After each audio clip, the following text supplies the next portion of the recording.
देखिए बच्चों, हम लोग यूनिट नंबर 12 के अभ्यास प्रश्न सॉल्व कर रहे थे, जिनमें से 10 प्रश्नों के ऊपर हम चर्चा कर चुके थे और आगे के प्रश्न हम लोग आज सॉल्व करेंगे। तो देखिए बच्चों, ध्यान दीजिएगा। देखिए प्रश्न नंबर 11। देखिए, एक कार्बनिक यौगिक का आणविक सूत्र है C8H16O2, ठीक है, को तनु सल्फ्यूरिक अम्ल के साथ जल अपघटित करने के उपरांत एक कार्बोक्सिलिक अम्ल ख एवं एल्कोहल ग प्राप्त हुई, ठीक है।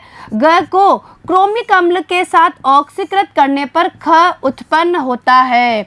ग निर्जलीकरण पर ब्यूटवानीन देता है।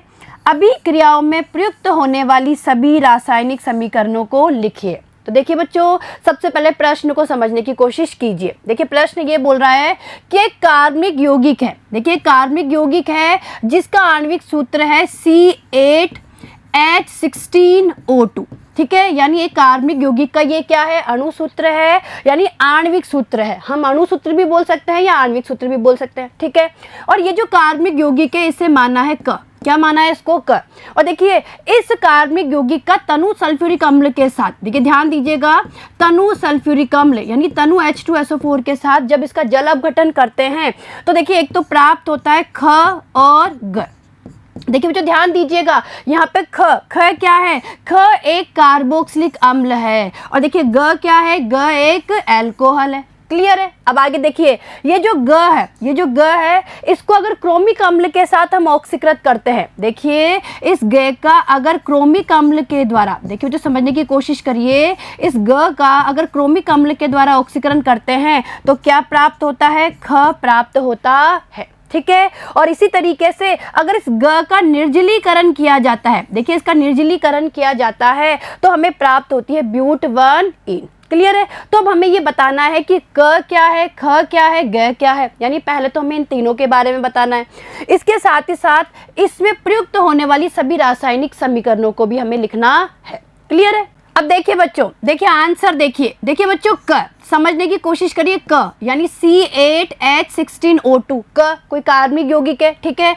इसका तनु सल्फ्यूरिक अम्ल के द्वारा जब जल अपघटन किया गया, देखिए समझने की कोशिश करिए, जब तनु सल्फ्यूरिक अम्ल के द्वारा इसका जल अपघटन किया गया तो ख यानी ये कार्बोक्सिलिक अम्ल और ग यानी ये एल्कोहल हमें प्राप्त हुआ, ठीक है। और जो ये एल्कोहल हमें प्राप्त हुआ है ग, इसका क्रोमिक अम्ल के द्वारा ऑक्सीकरण करने पर हमें ख यानी ये ख दोबारा प्राप्त हो जाता है। और जब ग का, देखिए ये ग ही है, जब ग का निर्जलीकरण किया जाता है तो हमें ब्यूटवानीन, देखिए ये हमें प्राप्त होती है ब्यूटवानीन। क्लियर है। तो देखिए आगे देखिए ग के निर्जलीकरण से, देखिए बच्चों समझिए, भाई जो ग है, ग के निर्जलीकरण से ब्यूटवानीन बनता है। भाई हमने देखा ना कि जो ग है इसके निर्जलीकरण से ब्यूटवानीन बनता है, ठीक है। तो देखिए इसमें 4 कार्बन परमाणु है, देखिए बच्चों ब्यूटवानीन में 4 कार्बन परमाणु हैं, अतः अन्य उत्पाद ख में भी 4 कार्बन होंगे तथा इसमें अंतस्थ COOH समूह होगा, यानी अंत में इसमें क्या होगा, कार्बोक्सिलिक अम्ल समूह होगा। अतः यौगिक क, ख तथा ग निम्नलिखित है। तो देखिए बच्चों यौगिक क क्या होगा, वो होगा ब्यूटिल ब्यूटेनोएट, देखिए ये ब्यूटिल ब्यूटेनोएट होगा, ठीक है। यानी ये हमारा जो क है वो क्या है, ब्यूटिल ब्यूटेनोएट है। अगर ख की हम लोग बात करें तो ख होगा ब्यूटेनोइक अम्ल, देखिए क्या होगा, ब्यूटेनोइक अम्ल होगा। और ग क्या होगा, ब्यूटेन 1 ऑल। क्लियर है। देखिए बच्चों वापस समझने की कोशिश करिए कि क तो हमारा कोई एस्टर होगा और वो होगा ब्यूटिल ब्यूटेनोइट, ठीक है। ख की बात करें तो ख हमारा होगा ब्यूटेनोइक अम्ल और जो ग है वो एल्कोहल होगा, और कौन सा एल्कोहल होगा, ब्यूटेन 1 ऑल। क्लियर है। यहाँ तक की बात समझ में आई। आगे देखिए, अब देखिए बच्चों, तथा अभिक्रियाओं की समीकरण निम्न प्रकार होगी। अब हम इनकी अभिक्रियाओं के बारे में बात करेंगे।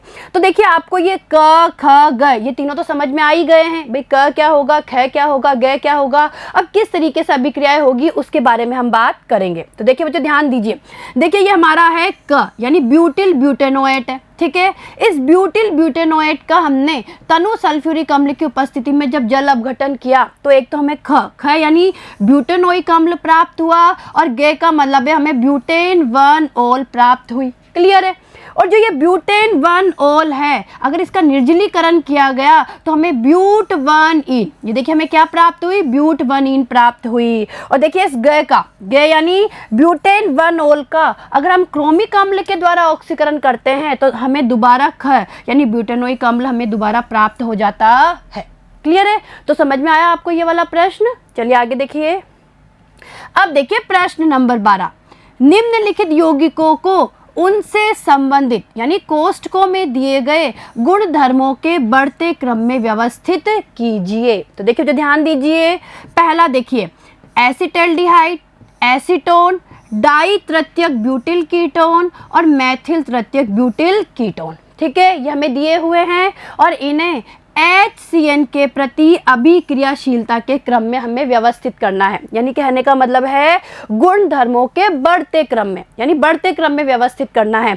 तो इन्हें हमें व्यवस्थित करना है HCN के प्रति इनकी बढ़ती हुई अभिक्रियाशीलता के क्रम में। और देखिए बच्चों, हम लोग पढ़ के भी आए हुए हैं कि अगर कार्बोनिल समूह पर अगर हम HCN के योग की बात करें तो कार्बोनिल समूह पर हाइड्रोजन साइनाइड का जो योग होता है वो नाभिक स्नेही योगात्मक अभिक्रिया होती है, यानी एक प्रकार का वहाँ पे नाभिक स्नेही योग होता है। साथ ही साथ हम ये पढ़ के आए हैं कि नाभिक स्नेही योगात्मक अभिक्रिया के लिए जो एल्डिहाइड होते हैं उनकी क्रियाशीलता कीटोन से क्या होती है, ज़्यादा होती है। और जैसे जैसे कार्बोनिल समूह पर, देखिए जो समझने की कोशिश करना है कि जैसे जैसे कार्बोनिल समूह पर कोई प्लस आई वाला समूह बढ़ता जाता है या कोई त्रिविम बाधा बढ़ती जाती है, वैसे वैसे नाभिक स्नेही योगात्मक के प्रति उसकी अभिक्रियाशीलता कम होती जाती है। तो देखिए बच्चों, इसको समझने की कोशिश करना। तो देखिए पहले दिया हुआ है हमें एसिटल्डिहाइड, देखिए बच्चों ये है एसिटल्डिहाइड। ठीक है, उसके बाद हमें दिया हुआ है एसीटोन, देखिए बच्चों ये है हमारा एसीटोन। क्लियर है, उसके बाद हमें दिया हुआ है डाई तृतीयक ब्यूटिल कीटोन। देखिए बच्चों समझने की कोशिश करना, डाई तृतीयक ब्यूटिल कीटोन, देखिए ये हो गया हमारा डाई तृतीयक ब्यूटिल कीटोन। ठीक है, ये हो गया डाई तृतीयक ब्यूटिल कीटोन। और इसके बाद अगर हम लोग बात करें तो हमें दिया हुआ है मैथिल तृतीयक ब्यूटिल कीटोन। देखिए इसके बाद हमें दिया हुआ है मैथिल कीटोन और उसके बाद तृतीयक ब्यूटिल कीटोन यानी मैथिल तृतीयक ब्यूटिल कीटोन। देखिए समझिए, उसके बाद हमें दिया हुआ है मैथिल तृतीयक ब्यूटिल कीटोन। ठीक है, बना दिया हम लोगों ने, आया समझ में। तो देखिए बच्चों यहाँ समझने की कोशिश करिए, अगर हम इन चारों को देखें, देखिए ध्यान दीजिएगा, ये तो हो गया हमारा एसिटल्डिहाइड, ये हो गया हमारा एसीटोन, ये हो गया डाई तृतीयक ब्यूटिल कीटोन और ये हो गया मैथिल तृतीयक ब्यूटिल कीटोन। क्लियर है, अगर हम इन चारों की HCN के प्रति अभिक्रियाशीलता की बात करें तो देखिए बच्चों, ये जो हमारा एसिटल्डिहाइड है वो सबसे अधिक क्रियाशील होगा, यानी HCN के साथ अभिक्रिया देने की प्रवृत्ति सबसे ज़्यादा इसकी होगी, यानी फर्स्ट नंबर पे इसकी क्रियाशीलता सबसे ज़्यादा होगी। ठीक है, इसके बाद में होगी कीटोन की, देखिए सेकंड नंबर पे किसकी होगी, कीटोन की। ठीक है, अब थर्ड नंबर की हम लोग बात करें, देखिए जो समझने की कोशिश करिए, भाई ये भी कीटोन है, ये भी कीटोन है, ये भी कीटोन है, तीनों ही कीटोन है, लेकिन सेकंड नंबर पे एसीटोन की होगी। देखिए समझिए, यहाँ पे एसीटोन की इसलिए होगी क्योंकि कार्बोनिल समूह से जुड़े हुए दोनों समूह क्या है, छोटे समूह है। ठीक है, अब हम इन दोनों की बात करें, इन दोनों यौगिकों की या इन दोनों कीटोन की अगर हम लोग बात करें तो देखिए बच्चों यहाँ समझने की कोशिश करिए, यहाँ पे देखिए कार्बोनिल समूह से दो बल्कि समूह या हम बोल सकते हैं दो बड़े समूह जुड़े हुए हैं, जबकि हम इसकी बात करें तो इसमें कार्बोनिल समूह से एक तरफ तो मैथिल समूह और एक तरफ ये तृतीयक ब्यूटिल समूह जुड़ा हुआ है। यानी हम इन दोनों की HCN के प्रति अभिक्रियाशीलता की बात करें तो देखिए बच्चों थर्ड नंबर पे इसकी अभिक्रियाशीलता होगी और सबसे कम फोर्थ नंबर पे इसकी अभिक्रियाशीलता होगी। क्लियर है, तो ये आपको समझ में आया होगा। और देखिए बच्चों, मैं आपको एक बार वापस बता रही हूँ कि जैसे जैसे कार्बोनिल समूह पर कोई भी स्टेरिक हिंड्रेंस या त्रिविम बाधा बढ़ती जाती है, वैसे वैसे इनकी नाभिक स्नेही योगात्मक अभिक्रिया देने की प्रवृत्ति घटती जाती है। क्लियर है, तो देखिए यहाँ पे अगर हम HCN के प्रति बढ़ती हुई अभिक्रियाशीलता की बात करें तो देखिए क्या होगा, सबसे पहले हम लिखेंगे, सबसे पहले किससे लिखेंगे, हम लिखेंगे डाई तृतीयक ब्यूटिल कीटोन को। देखिए समझिए, डाई तृतीयक ब्यूटिल कीटोन को। ठीक है, इसकी क्रियाशीलता सबसे कम होगी, इससे ज़्यादा किसकी होगी, मैथिल तृतीयक ब्यूटिल कीटोन की। ठीक है, ब्यूटिल कीटोन की, इससे ज़्यादा किसकी होगी? एसीटोन की। और सबसे ज़्यादा किसकी होगी? एसिटल्डिहाइड की। देखिए जो सबसे ज़्यादा क्रियाशीलता किसकी होगी? एसिटल्डिहाइड की। क्लियर है? तो देखिए आगे देखिए उत्तर देखिए इसका, एल्डिहाइड तथा कीटोन की नाभिक रागी योगज अभिक्रिया के प्रति क्रियाशीलता प्लस आई प्रभाव तथा त्रिविम विन्यासी बाधा पर निर्भर करती है। अतः इनकी HCN के प्रति अभिक्रियाशीलता का क्रम निम्न प्रकार होगा। तो देखिए बच्चों, सबसे पहले डाई तृतीयक ब्यूटिल कीटोन, इससे ज़्यादा क्रियाशीलता होगी मैथिल तृतीयक ब्यूटिल कीटोन की, इससे ज़्यादा एसीटोन की और सबसे ज़्यादा एसिटल्डिहाइड की। और देखिए यही तो हम लोगों ने पढ़ा है यहाँ पे, और ये किस तरीके से ये क्रियाशीलता होती है इसके बारे में भी मैंने आपको बहुत अच्छे से समझा दिया है। क्लियर है? चलिए आगे देखिए। अब दूसरा देखिए बच्चों, हमें यहाँ पे कुछ कार्बोक्सिलिक अम्ल दिए हुए हैं। देखिए ध्यान से देखिए, हमें कुछ कार्बोक्सिलिक अम्ल दिए हुए हैं और इन कार्बोक्सिलिक अम्ल को हमें अम्लता के क्रम में लिखना है, यानी अम्लता के बढ़ते क्रम में लिखना है। तो देखिए बच्चों, मैं यहाँ पे एक एक कार्बोक्सिलिक अम्लों को ओपन चेन के रूप में लिखूंगी। देखिए समझने की कोशिश करिए। देखिए पहले इसे देखिए, मैं इसे ऐसे लिख सकती हूँ CH3 CH2 CH, यहाँ इससे जुड़ा हुआ है ब्रोमीन, भाई इस कार्बन से ये जुड़ा हुआ है ब्रोमीन, और ये COH। ठीक है, दूसरा देखिए, दूसरे को मैं ऐसे लिख सकती हूँ CH3 CH, इससे जुड़ा हुआ है ये Br। ठीक है, CH2 COOH। ऐसे देखिए तीसरे को देखिए मैं कैसे लिख सकती हूँ, इसको मैं लिख सकती हूँ CH COOH, और इससे जुड़े हुए हैं ये दो मैथिल समूह। क्लियर है? और देखिए इसी तरीके से इसको मैं कैसे लिख सकती हूँ, इसको लिख सकती हूँ CH3 CH2 CH2 COOH। Clear है? यानी मैंने इन चारों को 1 2 3 4 इनको मैंने चारों को ही एक खुली संरचना के रूप में लिख दिया। क्लियर है? अब देखिए बच्चों, हम लोग पढ़ के आए हुए हैं कि जैसे जैसे किसी कार्बोक्सिलिक अम्ल में -I प्रभाव वाला समूह बढ़ता है तो उसकी अम्लीय प्रवृत्ति भी क्या होती है? बढ़ती है। यानी कहने का मतलब है -I प्रभाव वाला समूह अम्लीयता को बढ़ाता है और +I प्रभाव वाला समूह अम्लीयता को कम करता है। ठीक है, अगर हम इन चारों की बात करें, देखिए इन चारों को अगर आप ध्यान से देखेंगे तो देखिए इन चारों में केवल इन दोनों में ही, यानी इस फर्स्ट नंबर वाले में और इस सेकंड नंबर वाले में ही -I प्रभाव वाला समूह जुड़ा हुआ है। देखिए जो वापस ध्यान दीजिए, इस पहले और दूसरे कार्बोक्सिलिक अम्ल में ही -I प्रभाव वाला समूह जुड़ा हुआ है, यानी यहाँ पे जुड़ा हुआ है ब्रोमीन, यहाँ पे भी जुड़ा हुआ है ब्रोमीन। क्लियर है? अब देखिए यहाँ समझने की कोशिश करिए, यहाँ पे जो ब्रोमीन जुड़ा हुआ है वो अल्फा नंबर के कार्बन पे जुड़ा हुआ है, यानी जो कार्बोक्सिलिक समूह है उससे जुड़े हुए जो कार्बन है, देखिए जो कार्बोक्सिलिक समूह है उसके जस्ट पास वाले कार्बन पे ही, यानी उससे जुड़े हुए कार्बन पे ही ब्रोमीन जुड़ा हुआ है। ठीक है, यहाँ पे हम बात करें सेकंड की, तो देखिए इसमें जो ब्रोमीन जुड़ा हुआ है वो अल्फा और बीटा, यानी वो बीटा कार्बन पे जुड़ा हुआ है, यानी कार्बोक्सिलिक अम्ल के पास वाले कार्बन से ब्रोमीन नहीं जुड़ा हुआ। ठीक है, यानी उसके और पास वाले, या हम ये बोल सकते हैं कि बीटा नंबर के कार्बन पे यहाँ क्या जुड़ा हुआ है? ब्रोमीन जुड़ा हुआ है। ठीक है, तो यानी इन दोनों की अगर हम सबसे पहले बात करें तो इन दोनों में देखिए बच्चों सबसे ज़्यादा अम्लता होगी इसकी, इस फर्स्ट वाले की अम्लता सबसे ज़्यादा होगी, क्योंकि यहाँ पे ये -I प्रभाव वाला समूह इसके बिल्कुल पास में है, यानी अल्फा कार्बन पे ही है। ठीक है, उसके बाद अम्लता होगी सेकंड नंबर की। ठीक है, इस सेकंड नंबर वाले की अम्लता होगी, क्योंकि देखिए यहाँ पे जो ब्रोमीन है, यानी यहाँ पे जो -I प्रभाव वाला समूह है वो इससे थोड़ा दूर है। ठीक है, यानी बीटा कार्बन पे हम ये बोल सकते हैं। भाई इन दोनों की तुलना करें तो यहाँ पे तो देखिए अल्फा कार्बन पे -I प्रभाव वाला समूह है, और यहाँ पे देखिए बीटा कार्बन पे -I प्रभाव वाला समूह है, यानी सबसे ज़्यादा अम्लता इसकी होगी, सेकंड नंबर पे इसकी होगी। ठीक है, यानी देखिए इधर समझने की कोशिश करिए, फर्स्ट नंबर पे इसकी अम्लता होगी, सेकंड नंबर पे इसकी अम्लता होगी। ठीक है, अब हम इन दोनों की बात कर रहे हैं तो देखिए बच्चों यहाँ पे समझने की कोशिश करिए, यहाँ अल्फा कार्बन पे, ये अल्फा कार्बन पे ये मैथिल समूह यानी +I प्रभाव वाला समूह जुड़ा हुआ है, जबकि देखिए यहाँ इस कार्बन पे कोई भी मैथिल समूह नहीं जुड़ा हुआ, और हमें पता है कि +I प्रभाव वाले समूह क्या करते हैं? अम्लता को घटा देते हैं। तो देखिए अगर हम इन दोनों की बात करें तो देखिए बच्चों थर्ड नंबर पे इसकी अम्लता होगी, है ना, और फोर्थ नंबर पे यानी सबसे कम अम्लता होगी इसकी। ठीक है, तो समझ में आया आपको ये? चलिए हम इसका आंसर देख लेते हैं। देखिए आंसर देखिए, कार्बोक्सिलिक अम्लों का अम्लीय गुण प्रेरणिक प्रभाव यानी प्लस आई तथा माइनस आई तथा विभिन्न समूहों की स्थिति पर निर्भर करता है, अतः इनके अम्लीय गुण का क्रम निम्न प्रकार होगा। तो देखिए बच्चों, मैंने आपको बताया था ना, इस फर्स्ट वाले की अम्लता सबसे ज्यादा, इसके बाद में इस सेकंड वाले की, ठीक है, इसके बाद में जो ये फोर्थ नंबर पे मैंने लिखा है ये वाला, ठीक है, इसकी, और सबसे कम इस थर्ड नंबर वाले की, ठीक है। यानी कहने का मतलब है सबसे ज्यादा अम्लता इसकी, फिर इससे कम इसकी, इससे कम इसकी और इससे कम इसकी।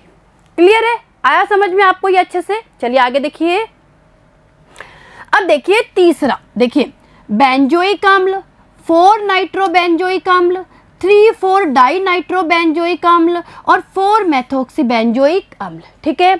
इन्हें हमें व्यवस्थित करना है अम्लता की सामर्थ्य के क्रम में, या हम ये बोल सकते हैं कि अम्लीय सामर्थ्य के बढ़ते क्रम में व्यवस्थित करना है। और देखिए बच्चों, यहाँ पे भी यही कंसेप्ट लागू होगा भाई। अगर बेंजीन वाले पर, या हम बोल सकते हैं कि बेंजोइक अम्ल की बात करें, तो अगर बेंजोइक अम्ल में कोई माइनस आई प्रभाव वाला समूह अगर होता है तो क्या होता है? अम्लता बढ़ती है। तो देखिए समझने की कोशिश करिए। देखिए बच्चों, ये तो है बेंजोइक अम्ल, ये मैंने क्या बना दिया? बेंजोइक अम्ल, ठीक है। इसके बाद हम बात करेंगे 4 नाइट्रोबेंजोइक अम्ल की। देखिए बच्चों, ये हमारा हो गया 4 नाइट्रोबेंजोइक अम्ल। इसके बाद है 3,4 डाई नाइट्रोबेंजोइक अम्ल। देखिए समझिए, यहाँ पे ये क्या बोल रहा है? 3,4, ठीक है, 1 2 3 यानी 3 पे और 4 पे 3,4 डाई नाइट्रोबेंजोइक अम्ल और एक है 4 मेथोक्सीबेंजोइक अम्ल। देखिए मैं यहाँ बना रही हूँ 4 मेथोक्सीबेंजोइक अम्ल, ठीक है। देखिए बच्चों, वापस ध्यान दीजिए, ये बेंजोइक अम्ल है, ये है हमारा 4 नाइट्रोबेंजोइक अम्ल, ये है हमारा 3,4 डाई नाइट्रोबेंजोइक अम्ल और ये है 4 मेथोक्सीबेंजोइक अम्ल, ठीक है। अब देखिए यहाँ समझने की कोशिश करिए। अगर आप ध्यान से देखेंगे तो इस वाले में और इस वाले में बेंजीन वाले से माइनस आई प्रभाव वाला समूह जुड़ा हुआ है, ठीक है भाई। इसमें भी नाइट्रो समूह है और नाइट्रो समूह माइनस आई प्रभाव वाला होता है। इसमें भी देखिए 2 नाइट्रो समूह है, यानी इन दोनों में से ही किसी एक की अम्लता सबसे ज्यादा होगी, ठीक है। अब देखिए बच्चों, यहाँ समझने की कोशिश करिए। अगर हम इन दोनों की बात करें तो इसमें तो एक ही माइनस आई प्रभाव वाला समूह है, जबकि इसमें 2 माइनस आई प्रभाव वाले समूह है। तो सबसे ज्यादा अम्लता होगी इसकी। किसकी सबसे ज्यादा अम्लता होगी? 3,4 डाई नाइट्रोबेंजोइक अम्ल की, ठीक है। उसके बाद में होगी इसकी, यानी 4 नाइट्रोबेंजोइक अम्ल की। अब इन दोनों की अगर हम लोग बात करें, देखिए बच्चों, इन दोनों की हम लोग बात करें तो देखिए समझने की कोशिश करिए। इस 4 मेथोक्सीबेंजोइक अम्ल में जो ये मेथोक्सी समूह है, ये प्लस आई प्रभाव वाला समूह है और प्लस आई प्रभाव वाला समूह क्या करता है? अम्लता को घटाता है। यानी फर्स्ट नंबर पे अम्लता इसकी होगी, सेकंड नंबर पे इसकी, थर्ड नंबर पे इसकी और सबसे कम अम्लता होगी इसकी 4th नंबर पे। क्लियर है? तो देखिए यहाँ पे क्रम देखिए, सबसे कम होगी 4 मेथोक्सीबेंजोइक अम्ल की, इसकी, उससे ज्यादा बेंजोइक अम्ल की यानी इसकी, इसके बाद 4 नाइट्रोबेंजोइक अम्ल की यानी इसकी, और सबसे ज्यादा होगी 3,4 डाई नाइट्रोबेंजोइक अम्ल की। क्लियर है? तो ये प्रश्न आपको बहुत अच्छे से समझ में आया होगा। चलें आगे, चलिए अब देखिए प्रश्न नंबर 13। देखिए, निम्नलिखित यौगिक युगलों में विभेद करने के लिए सरल रासायनिक परीक्षणों को दीजिए। तो देखिए बच्चों, कुछ युगल दिए हुए हैं और उनमें विभेद करने के लिए हमें सरल रासायनिक परीक्षण देने हैं। तो देखिए पहला देखिए, प्रोपेनेल एवं प्रोपेनोन, यानी इनमें हमें विभेद करना है। तो देखिए बच्चों समझिए, भाई प्रोपेनेल तो क्या होता है? एल्डिहाइड होता है। देखिए बच्चों, ये तो है हमारा प्रोपेनेल, ठीक है, और देखिए ये है हमारा प्रोपेनोन। तो इन दोनों में हमें विभेद करना है और उसके लिए सरल रासायनिक परीक्षण देने हैं। तो देखिए समझिए, प्रोपेनेल एवं प्रोपेनोन में विभेद, ठीक है। तो देखिए बच्चों, प्रोपेनेल CH3CH2CHO, ठीक है, एक एल्डिहाइड है, जबकि प्रोपेनोन CH3CO CH3, अरे भाई ये प्रोपेनोन, ठीक है, एक मेथिल कीटोन है।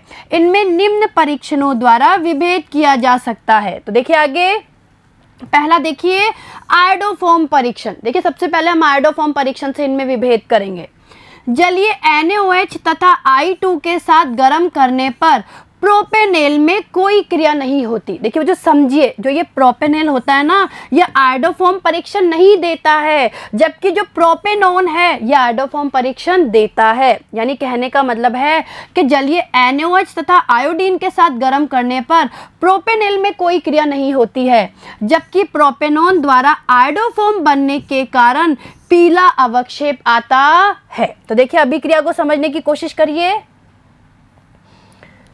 देखिए बच्चों, ये हमारा प्रोपेनॉन है, ठीक है। प्रोपेनॉन की अभिक्रिया हम किसके साथ करवा रहे हैं? NaOH और I2, यानी इनके साथ हम इसको गर्म कर रहे हैं और क्या बनेगा? ये आयोडोफॉर्म बनेगा। और देखिए CH3COONA, यानी हमारा क्या बन गया? सोडियम एसीटेट बन गया। ये सोडियम एसीटेट का भी क्या हो गया? निर्माण। क्लियर है? चलिए आगे देखिए। दूसरा देखिए टोलेन अभिकर्मक। देखिए टोलेन अभिकर्मक से भी हम इनमें वो कर सकते हैं विभेद। देखिए टोलेन अभिकर्मक होता है अमोनिया में सिल्वर नाइट्रेट। तो देखिए टोलेन अभिकर्मक के साथ गर्म करने पर प्रोपेनेल रजत दर्पण देता है। देखिए जो समझिए, प्रोपेनेल यानी एल्डिहाइड होता है प्रोपेनेल, तो प्रोपेनेल क्या देता है? रजत दर्पण देता है, जिसे रजत दर्पण परीक्षण कहते हैं। जबकि प्रोपेनॉन में कोई क्रिया नहीं होती है, क्योंकि कीटोन टोलेन अभिकर्मक के साथ में कोई क्रिया नहीं करता है। क्लियर है? तीसरा देखिए, फैलिंग विलयन के साथ गर्म करने पर प्रोपेनेल से लाल अवक्षेप बनता है, जबकि प्रोपेनॉन से कोई अभिक्रिया नहीं होती है। ठीक है, चलिए आगे देखिए। अब दूसरा देखिए, एसिटोफिनोन एवं बेंजोफिनोन। देखिए बच्चों समझने की कोशिश करिए। देखिए ये तो होता है हमारा एसिटोफिनोन, देखिए बच्चों ये तो होता है हमारा एसिटोफिनोन, और देखिए ये होता है हमारा बेंजोफिनोन, इसे कहा जाता है बेंजोफिनोन। क्लियर है? तो देखिए इन दोनों में कैसे विभेद करेंगे।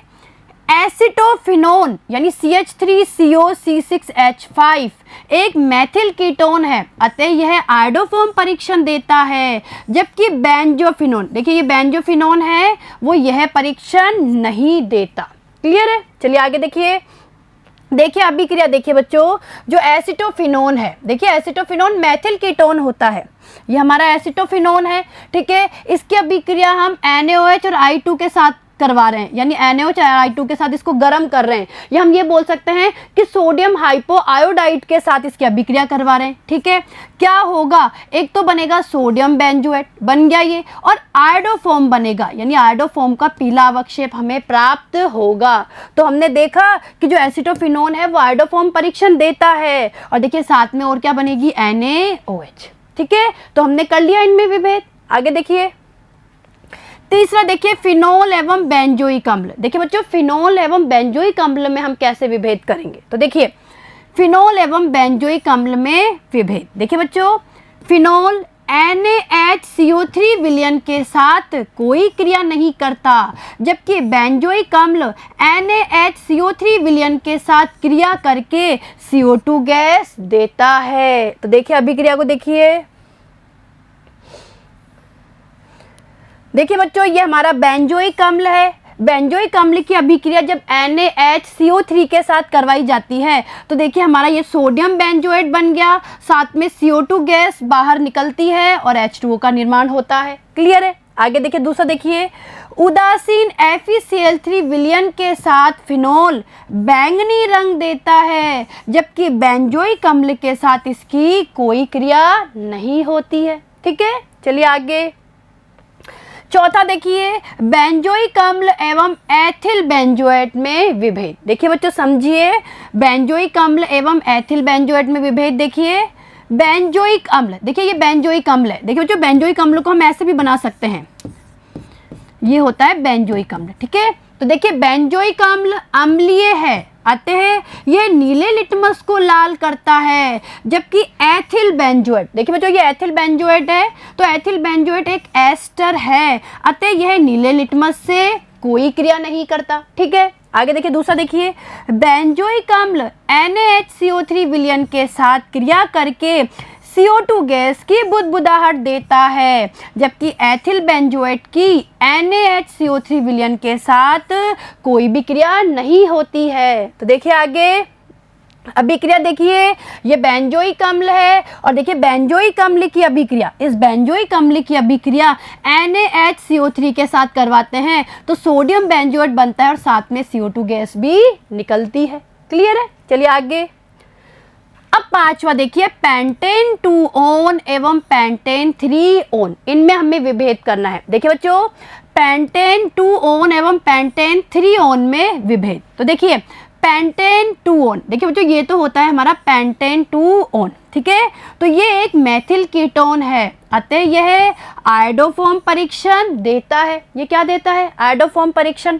जबकि पेंटेन 3 ओन, देखिए समझिए ये पेंटेन 3 ओन है, यह परीक्षण नहीं देता। यानी कहने का मतलब है कि जो पेंटेन 2 ओन है ये आयोडोफॉर्म परीक्षण देगा, जबकि हमारा जो पेंटेन 3 ओन है ये आयोडोफॉर्म परीक्षण नहीं देगा। ठीक है, तो देखिए आगे। तो देखिए बच्चों ये पेंटेन 2 ओन है, ठीक है, पेंटेन 2 ओन की अभिक्रिया NaOH और आयोडीन के साथ करवाई जाएगी, ये हम बोल सकते हैं सोडियम हाइपोआयोडाइड के साथ करवाई जाएगी, तो हमें आयोडोफॉर्म का पीला अवक्षेप प्राप्त होता है। ठीक है, इसका मतलब है पेंटेन 2 ओन आयोडोफॉर्म परीक्षण देता है। क्लियर है? आगे देखिए। अब देखिए 6 नंबर का देखिए बेंजल्डिहाइड एवं एसिटोफिनोन में विभेद कैसे करेंगे। देखिए बेंजल्डिहाइड एवं एसिटोफिनोन में विभेद, देखिए बच्चों बेंजल्डिहाइड, ये बेंजल्डिहाइड होता है एक एल्डिहाइड है, जबकि एसिटोफिनोन, देखिए ये एसिटोफिनोन होता है, एसिटोफिनोन एक मेथिल कीटोन है, अतः एसिटोफिनोन आयोडोफॉर्म परीक्षण देता है, जबकि बेंजल्डिहाइड यह परीक्षण नहीं देता है। आगे देखिए अभिक्रिया, देखिए बच्चों ये अभिक्रिया हम पढ़ के भी आए हुए हैं। देखिए ये एसिटोफिनोन है, ठीक है, एसिटोफिनोन की अभिक्रिया हम NaOH और आयोडीन के साथ करवा रहे हैं, यानी सोडियम हाइपोआयोडाइड के साथ करवा रहे हैं, तो सोडियम बेंजोएट तो बनेगा ही, साथ में हमें आयोडोफॉर्म का पीला अवक्षेप भी प्राप्त होगा। ठीक है, दूसरा देखिए बेंजल्डिहाइड टोलेन अभिकर्मक से ऑक्सीकृत हो जाता है। देखिए समझिए भाई बेंजल्डिहाइड जो होता है वो टोलेन अभिकर्मक से भी ऑक्सीकृत हो जाता है, जबकि एसिटोफिनोन इससे क्रिया नहीं करता। तो इस तरीके से हम इन दोनों में क्या कर सकते हैं? विभेद। क्लियर है बच्चों? चलिए आगे देखिए। 7वां देखिए एथेनेल एवं प्रोपेनेल, देखिए एथेनेल एवं प्रोपेनेल में विभेद। एथेनेल आयोडोफॉर्म परीक्षण देता है, जबकि प्रोपेनेल यह परीक्षण नहीं देता। देखिए जो समझने की कोशिश करिए, ये होता है हमारा एथेनेल, ये हमारा एथेनेल है और ये हमारा क्या है? प्रोपेनेल है। ठीक है, तो अगर हम इन दोनों की बात करें तो जो एथेनेल है वो आयोडोफॉर्म परीक्षण देगा, जबकि प्रोपेनेल आयोडोफॉर्म परीक्षण नहीं देगा। और देखिए इस अभिक्रिया को समझ लीजिए। देखिए ये क्या है? एथेनेल है, इसकी अभिक्रिया NaOH और I2 के साथ करवा रहे हैं, हमें आयोडोफॉर्म प्राप्त हो गया और साथ में क्या बना? सोडियम फॉर्मेट भी बना। क्लियर है? तो देखा हमने भाई एथेनेल क्या दे रहा है? आयोडोफॉर्म परीक्षण दे रहा है हमें और आयोडोफॉर्म का निर्माण हो रहा है। ठीक है, चलिए आगे देखिए। अब देखिए प्रश्न नंबर 14। तो देखिए बच्चों प्रश्न नंबर 13 आपको समझ में आया होगा कि किस तरीके से हम युगलों में विभेद करेंगे। ठीक है, अब देखिए प्रश्न नंबर 14। तो देखिए बेंजीन से निम्नलिखित यौगिकों का विरचन आप किस प्रकार करेंगे? आप कोई भी अकार्बनिक अभिकर्मक एवं कोई भी कार्बनिक अभिकर्मक जिसमें एक से अधिक कार्बन ना हो का उपयोग कर सकते हैं। तो देखिए बच्चों यहाँ पे भाई हमें यहाँ पे कुछ यौगिक दिए हुए हैं और हमें बताना है कि बेंजीन से हम उनका विरचन कैसे करेंगे। तो देखिए समझिए, पहला देखिए हमें दिया हुआ है मेथिल बेंजोएट। देखिए बच्चों मेथिल बेंजोएट दिया हुआ है कि किस तरीके से हम बेंजीन से मेथिल बेंजोएट का निर्माण करेंगे। तो देखिए अभिक्रिया को समझने की कोशिश करिए। देखिए बच्चों ये क्या है? बेंजीन। ठीक है, बेंजीन है, सबसे पहले हम बेंजीन का एल्किलीकरण करेंगे। ठीक है, यानी कहने का मतलब है बेंजीन की अभिक्रिया हम मेथिल क्लोराइड CH3Cl यानी मेथिल क्लोराइड के साथ में AlCl3 की उपस्थिति में करवाएंगे। क्लियर है? तो क्या होगा? ये मेथिल समूह बेंजीन वाले पे आके जुड़ जाएगा और ये हमारा बन गया टोलुइन। क्या बन गया? टोलुइन बन गया। इस टोलुइन का हम KMnO4 और KOH इसके द्वारा अगर हम इसका ऑक्सीकरण करेंगे तो देखिए ये जो समूह है, जो पार्श्व श्रृंखला है, ये मेथिल समूह है, ये कार्बोक्सिलिक अम्ल समूह में बदल जाएगी और हमें क्या प्राप्त हुआ? बेंजोइक अम्ल। और बेंजोइक अम्ल का अम्ल की उपस्थिति में जब अल्कोहल के साथ अभिक्रिया करवाएंगे तो हमें क्या प्राप्त होगा? Methyl benzoate. क्लियर है? तो आई आपको अभिक्रिया समझ में। भाई बेंजीन से पहले हमने टोलुइन बनाया, टोलुइन से हम लोगों ने निर्माण किया बेंजोइक अम्ल का, और बेंजोइक अम्ल से हमें प्राप्त हो गया मेथिल बेंजोएट। क्लियर है? तो ये स्टेप्स आपको समझ में आए होंगे। चलिए आगे देखिए, दूसरा देखिए मेटा नाइट्रो बेंजोइक अम्ल। अब देखिए बेंजीन से हम लोग मेटा नाइट्रो बेंजोइक अम्ल का निर्माण कैसे करेंगे, तो देखिए अभिक्रिया को समझिए। देखिए बच्चों, ये हमारी क्या है, बेंजीन है, ठीक है, बेंजीन है। बेंजीन की अभिक्रिया सबसे पहले हम CO के साथ करवाएंगे, कार्बन मोनोऑक्साइड के साथ करवाएंगे, AlCl3 और HCl की उपस्थिति में, ठीक है। और हमें क्या प्राप्त होगा, बेंजल्डिहाइड प्राप्त होगा। ये बेंजल्डिहाइड बन गया। अब देखिए ये जो बेंजल्डिहाइड बना है इसका हम नाइट्रीकरण करवाएंगे, यानी इसकी अभिक्रिया हम सांद्र HNO3 और सांद्र H2SO4 के साथ करवाएंगे। हमें क्या प्राप्त होगा, हमें प्राप्त होगा 3 नाइट्रोबेंजल्डिहाइड। देखिए समझने की कोशिश करिए, यहाँ इस मेटा पोजीशन पे देखिए बच्चों, यहाँ मेटा पोजीशन पे नाइट्रो समूह आके जुड़ जाएगा। तो आपने देखा इसे हम ये भी बोल सकते हैं मेटा नाइट्रोबेंजल्डिहाइड। देखिए समझिए, इसे हम मेटा नाइट्रोबेंजल्डिहाइड भी बोल सकते हैं। क्लियर है? अब देखिए इसकी अभिक्रिया जब हम क्षारीय केमेनोफोर के साथ करवाएंगे, यानी क्षारीय केमेनोफोर की उपस्थिति में इसको गर्म करेंगे, तो ये जो हमारा एल्डिहाइडिक समूह है ये कार्बोक्सिलिक अम्ल समूह में बदल जाएगा और हमें प्राप्त होगा मेटा नाइट्रोबेंजोइक अम्ल। ठीक है, तो ये चीज आपको समझ में आई होगी कि किस तरीके से हमने बेंजीन से मेटा नाइट्रोबेंजोइक अम्ल का निर्माण किया। चलें आगे, चलिए अब देखिए तीसरा, देखिए पैरा नाइट्रोबेंजोइक अम्ल। देखिए बच्चों, अब हमें पैरा नाइट्रोबेंजोइक अम्ल बनाना है। देखिए ये हमारा क्या है, बेंजीन है। देखिए जो समझिए ये बेंजीन है। सबसे पहले वही हमने बेंजीन का एल्किलीकरण किया, यानी बेंजीन की अभिक्रिया हमने क्लोरोमेथेन के साथ करवाई AlCl3 की उपस्थिति में। ठीक है, यहाँ पे मेथिल समूह आके जुड़ गया और हमें टोलुइन प्राप्त हो गई। इस टोलुइन का अब हम करेंगे नाइट्रीकरण। देखिए टोलुइन की अभिक्रिया हम सांद्र HNO3 और सांद्र H2SO4 के साथ करेंगे। तो देखिए यहाँ पैरा पोजीशन पे ये नाइट्रो समूह आके जुड़ जाएगा, यानी पैरा नाइट्रोटोलुइन। ये हमें क्या प्राप्त हो गई, पैरा नाइट्रोटोलुइन हमें प्राप्त हो गई। और देखिए इसे हम KMnO4 और KOH की उपस्थिति में जब गर्म करेंगे या इनसे हम अभिक्रिया करवाएंगे तो क्या होगा, जो ये हमारा मेथिल समूह है ये कार्बोक्सिलिक अम्ल समूह में बदल जाएगा और ये बन गया पैरा नाइट्रोबेंजोइक अम्ल। क्लियर है? आगे देखिए चौथा, देखिए फेनिल एसिटिक अम्ल। देखिए बच्चों, हमें फेनिल एसिटिक अम्ल का निर्माण करना है बेंजीन से। देखिए समझने की कोशिश करना। देखिए बच्चों, ये हमारा बेंजीन है, ठीक है, वही बेंजीन का एल्किलीकरण किया, यानी बेंजीन से सबसे पहले हमने टोलुइन बनाया। और टोलुइन कैसे बनाया, हम लोग पढ़ के आए ना अभी। भाई हमने क्या किया, इस बेंजीन की अभिक्रिया क्लोरोमेथेन के साथ AlCl3 की उपस्थिति में करवाई। तो क्या हो गया, मेथिल समूह बेंजीन वाले पे जुड़ गया और ये टोलुइन बन गया।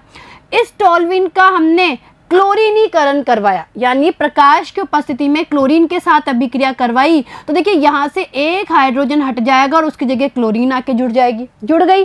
अब इसकी अभिक्रिया, ये जो बना है इसकी अभिक्रिया अगर हम KCN के साथ करवाएंगे, अल्कोहलिक KCN के साथ, तो देखिए यहाँ पे प्रतिस्थापन होगा, क्लोरीन की जगह साइनाइड समूह आके जुड़ जाएगा। क्लियर है? और जो ये बना है इसका अम्ल की उपस्थिति में अगर हम जल अपघटन करवाएंगे, या ये कहो अम्ल की उपस्थिति में जल से अभिक्रिया करवाएंगे, तो हमें फेनिल एसिटिक अम्ल प्राप्त होगा, यानी हमारा जो साइनाइड समूह है ये कार्बोक्सिलिक अम्ल समूह में बदल जाएगा और हमें क्या प्राप्त हुआ, फेनिल एसिटिक अम्ल। क्लियर है बच्चों? आगे देखिए अब पांचवा, देखिए पैरा नाइट्रोबेंजल्डिहाइड। देखिए पांचवा है पैरा नाइट्रोबेंजल्डिहाइड। हम कैसे बनाएंगे, देखिए समझिए इसे भी। देखिए बच्चों, ये हमारी क्या है, बेंजीन। ठीक है, बेंजीन से सबसे पहले हमने बनाई टोलुइन। क्या बनाई, टोलुइन बनाई। टोलुइन का हम लोगों ने नाइट्रीकरण किया तो हमें प्राप्त हुआ पैरा नाइट्रोटोलुइन। ठीक है, अब देखिए इस पैरा नाइट्रोटोलुइन की सबसे पहले हम अभिक्रिया करवाएंगे क्लोरीन के साथ। सूर्य के प्रकाश की उपस्थिति में क्लोरीन के साथ अभिक्रिया करवाएंगे तो हमें पता है यहाँ पे क्लोरीनीकरण हो जाएगा। ठीक है, यहाँ से एक हाइड्रोजन हटेगी और क्लोरीन आके जुड़ जाएगी। ठीक है, और अब जो बना है उसकी अभिक्रिया जब जलीय KOH के साथ करवाएंगे, देखिए समझने की कोशिश करिए, जब जो बना है यानी कहने का मतलब है सबसे पहले हमने इसकी अभिक्रिया पैरा नाइट्रोटोलुइन की अभिक्रिया हमने क्लोरीन के साथ करवाई सूर्य के प्रकाश की उपस्थिति में। तो देखिए बच्चों हमें ये प्राप्त होगा, देखिए समझिए, हमें ये प्राप्त होगा CH2Cl NO2, ठीक है, यानी यहाँ से एक हाइड्रोजन हट जाएगा और उसकी जगह क्लोरीन आके जुड़ जाएगी। और अब इसकी अभिक्रिया जब हम जलीय KOH के साथ करवाएंगे तो इस क्लोरीन की जगह OH समूह आके जुड़ जाएगा। तो देखिए यहाँ पे OH समूह आके जुड़ गया और जो ये बना है इसका अगर हम आंशिक ऑक्सीकरण करवाएंगे तो हमारा ये समूह बदल जाएगा किसमें, एल्डिहाइडिक समूह में, और ये क्या बन गया, पैरा नाइट्रोबेंजल्डिहाइड का क्या हो गया, निर्माण। क्लियर है? चलिए आगे देखिए। अब देखिए प्रश्न नंबर 15। तो देखिए बच्चों ये प्रश्न नंबर 14 आपको समझ में आया होगा, तो इसकी आप बहुत अच्छे से प्रैक्टिस करिए। और सबसे पहले जरूरी है कि आपको रासायनिक अभिक्रियाएं याद हो। देखिए बच्चों जब आपको रासायनिक अभिक्रियाएं याद होगी ना तभी हम इस प्रकार के परिवर्तनों को कर सकते हैं। क्लियर है?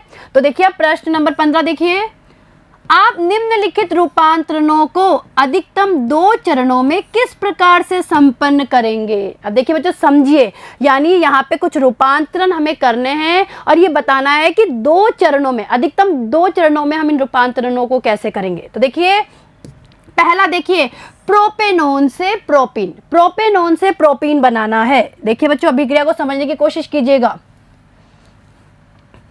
देखिए ये हमारा क्या है, प्रोपेनॉन। देखिए बच्चों ये प्रोपेनॉन है।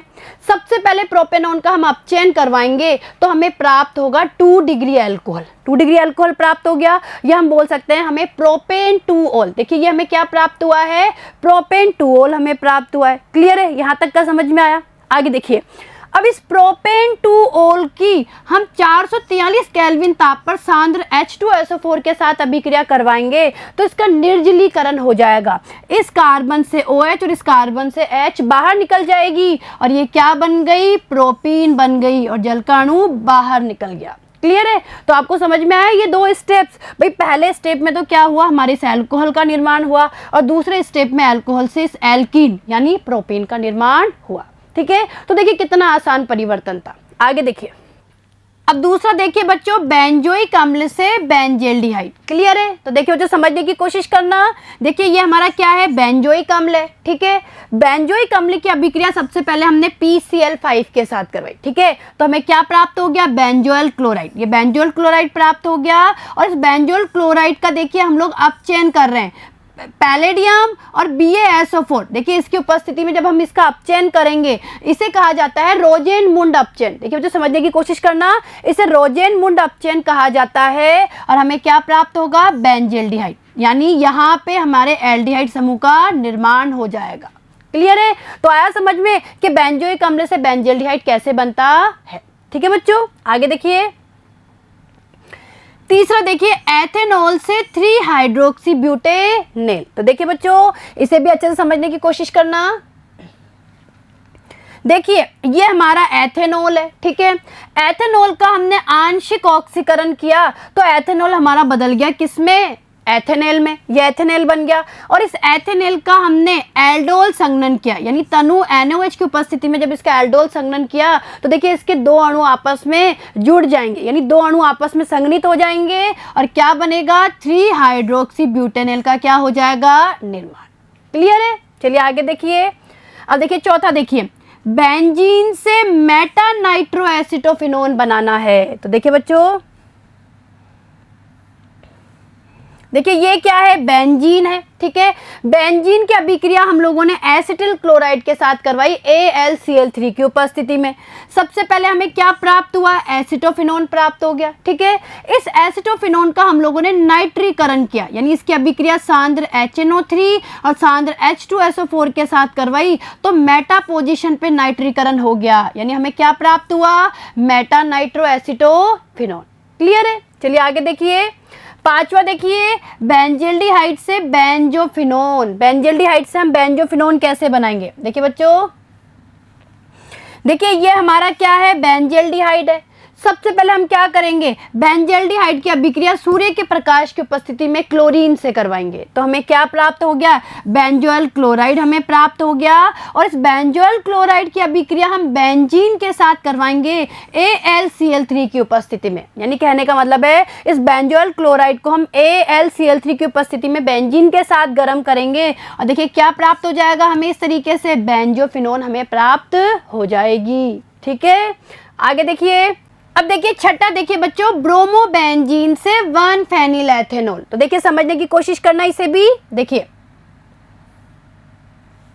देखिए बच्चों ये हमारी क्या है, ब्रोमोबेंजीन है। ठीक है, ब्रोमोबेंजीन की अभिक्रिया हम मैग्नीशियम के साथ करवाएंगे ईथर की उपस्थिति में। हमें फेनिल मैग्नीशियम ब्रोमाइड, यानी हमें ये क्या प्राप्त हो गया, ग्रिग्नार्ड अभिकर्मक प्राप्त हो गया। और देखिए ग्रिग्नार्ड अभिकर्मक की अभिक्रिया सबसे पहले हम एथेनॉल के साथ करवाएंगे और फिर इसका जल अपघटन करेंगे तो हमें 1 फेनिल एथेनॉल प्राप्त होगा। और देखिए बच्चों इसमें होता क्या है, देखिए इसे मैं ऐसे भी लिख सकती हूँ C6H5MgBr। देखिए समझिए, इसे मैं इस तरीके से भी लिख सकती हूँ इस ग्रिग्नार्ड अभिकर्मक को, यानी इस पे तो होता है माइनस, इस पे होता है प्लस, यानी इस समूह की तरफ से, देखिए इस समूह की तरफ से इस एथेनॉल पे, देखिए इस एथेनॉल पे क्या होता है, आक्रमण होता है और ये पाई बंद इधर चले जाते हैं। तो देखिए बच्चों क्या बना, समझिए यहाँ बनता है, देखिए बच्चों यहाँ पे बनता है CH3CO- इधर H और यहाँ पे जुड़ गया C6H5। ठीक है, और इस O- से क्या जुड़ गया, MgBr। और अब इसका जल अपघटन करेंगे, देखिए इस पे प्लस है MgBr पे, इसका जल अपघटन करेंगे यानी H प्लस OH-, तो ये MgBr और ये OH तो बाहर निकल जाएंगे और H यहाँ आके जुड़ जाएगा। और इसे मैं ऐसे भी लिख सकती हूँ, देखिए इसे मैं ऐसे भी लिख सकती हूँ CH3CHOH और यहाँ जुड़ गई ये बेंजीन रिंग। ठीक है, मैं इसे ऐसे भी लिख सकती हूँ। तो ये हमारा क्या हो गया, ये हमारा यही तो हो गया 1 फेनिल एथेनॉल। क्लियर है, तो ये अभिक्रिया आपको समझ में आई होगी। चले आगे, चलिए सातवां देखिए, बेंजल्डिहाइड से 3 फेनिल प्रोपेन 1 ओल। तो देखिए बच्चों समझने की कोशिश करिए। देखिए बच्चों ये हमारा क्या है, बेंजल्डिहाइड है। ठीक है, बेंजल्डिहाइड की अभिक्रिया सबसे पहले हम एथेनॉल के साथ करवाएंगे क्षार की उपस्थिति में। तो देखिए हमें ये उत्पाद प्राप्त होगा। ठीक है, ये उत्पाद प्राप्त हो गया। इससे अगर हम गर्म करेंगे तो इस कार्बन से तो OH और इस कार्बन से H बाहर निकल जाएगा। ठीक है, यानी हमें अल्फा बीटा असंतृप्त एल्डिहाइड प्राप्त होगा। इसका जो हमें ये असंतृप्त एल्डिहाइड प्राप्त हुआ है, इसका हम निकेल उत्प्रेरक की उपस्थिति में अगर अपचयन करेंगे तो देखिए क्या होगा, इसका अपचयन हो जाएगा और हमें 3 फेनिल प्रोपेन 1 ओल क्या प्राप्त होगा, 3 फेनिल प्रोपेन 1 ओल। क्लियर है, चलिए आगे देखिए। आठवां देखिए, बेंजल्डिहाइड से अल्फा हाइड्रोक्सी फेनिल एसिटिक अम्ल। तो देखिए बच्चों समझने की कोशिश करिए इस अभिक्रिया को। देखिए ये हमारा क्या है, बेंजल्डिहाइड है। सबसे पहले बेंजल्डिहाइड की अभिक्रिया हम HCN के साथ, हाइड्रोजन साइनाइड के साथ करवाएंगे तो बेंजल्डिहाइड साइनोहाइड्रीन बनेगा, यानी यहाँ पे कार्बोनिल समूह पर इसका योग हो जाएगा। और जब इसका इस साइनोहाइड्रीन का हम जल अपघटन करेंगे तो देखिए तो समझने की कोशिश करना, ये जो साइनाइड समूह है ये कार्बोक्सिलिक अम्ल समूह में बदल जाएगा और हमें प्राप्त होगा अल्फा हाइड्रोक्सी फेनिल एसिटिक अम्ल। क्लियर है, आ रहा है समझ में आप लोगों को। आगे देखिए, अब नवा देखिए बच्चों, बेंजोइक अम्ल से मेटा नाइट्रोबेंजिल अल्कोहल कैसे बनाएंगे। देखिए समझिए इस अभिक्रिया को भी। देखिए बच्चों ये हमारा क्या है, बेंजोइक अम्ल है। सबसे पहले बेंजोइक अम्ल का हम नाइट्रीकरण करेंगे और नाइट्रीकरण कैसे करेंगे, इसकी अभिक्रिया सांद्र HNO3 और सांद्र H2SO4 के साथ करवाएंगे। लीजिए हमें प्राप्त हो गया मेटा नाइट्रोबेंजोइक अम्ल, यानी मेटा पोजीशन पे नाइट्रो समूह आके जुड़ गया। और अब इसका इस मेटा नाइट्रोबेंजोइक अम्ल का जब हम लिथियम एल्यूमिनियम हाइड्राइड के द्वारा अपचयन करवाएंगे तो जो हमारा कार्बोक्सिलिक समूह है, ये जो कार्बोक्सिलिक अम्ल समूह है ये अल्कोहलिक समूह में बदल जाएगा और हमें प्राप्त होगा मेटा नाइट्रोबेंजिल अल्कोहल। क्लियर है, आया समझ में आपको ये किस तरीके से परिवर्तन हुआ। तो देखिए बच्चों हम लोगों ने जो ये रूपांतरण पढ़े हैं ना, इन रूपांतरण के लिए भी ये जरूरी है कि आपको रासायनिक अभिक्रियाएं याद हो। देखिए जब आपको रासायनिक अभिक्रियाएं याद होगी तभी तो हम इन्हें कर पाएंगे, इन परिवर्तनों को तभी हम समझ पाएंगे कि किस तरीके से ये परिवर्तन होते हैं। क्लियर है? तो देखिए बच्चों, आज हम लोगों ने इस यूनिट के 15 प्रश्न सॉल्व कर लिए हैं और आप इन प्रश्नों की प्रैक्टिस करिए और इस आगे के जो प्रश्न हैं उसके बारे में हम हमारे नेक्स्ट वीडियो में चर्चा करेंगे। क्लियर है? धन्यवाद।